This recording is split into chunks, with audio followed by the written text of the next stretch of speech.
Good morning, everyone.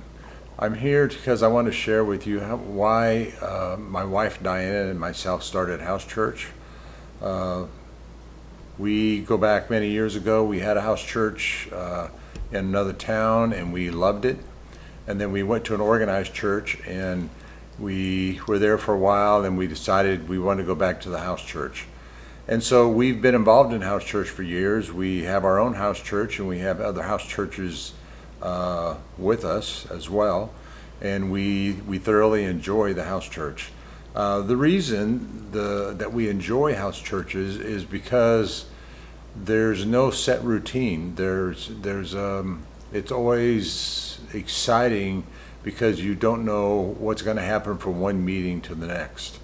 And when you look at the scripture, I'm not going to get into a Bible study, but the Bible talks about what kind of activities can be taking place in a house church. And it lists off some things like if you have a word of instruction, you have a revelation, you have a song, you have a message and so on, testimony, that these are the kinds of things that each member of the house church should be bringing to the meetings.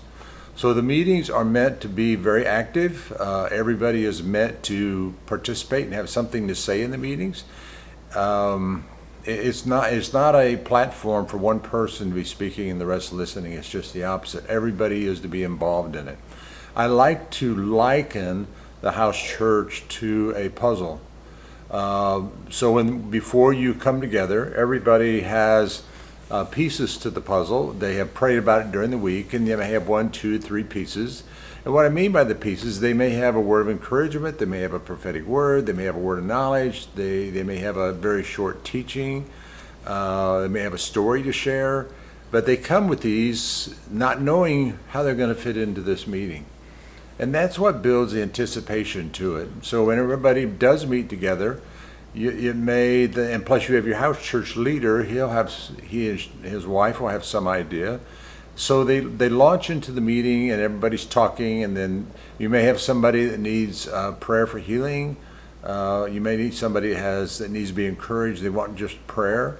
So people will start participating in the meeting by praying over people. And as the prayer takes place, then people will begin to remember their piece or pieces, and they begin to inject into the meeting their part of it.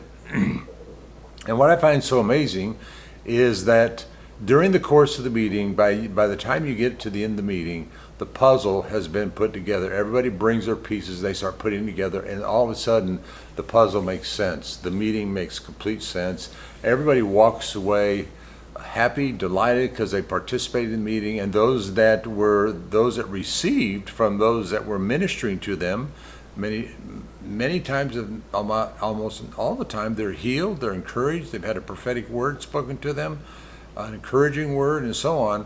And so the house church meeting is very unpredictable. And again, just to sum things up, it gives everybody a chance to say something and to participate in it, and it encourages people to be used of God. So when they have their meeting in their home, they are learning to move in the gifts of the Spirit. They're learning to move in when is the appropriate time to say something. So why? So they can do that in the marketplace when they're out and getting groceries or whatever they may be doing. So that's why house churches to me are so important and so enjoyable. Thank you very much.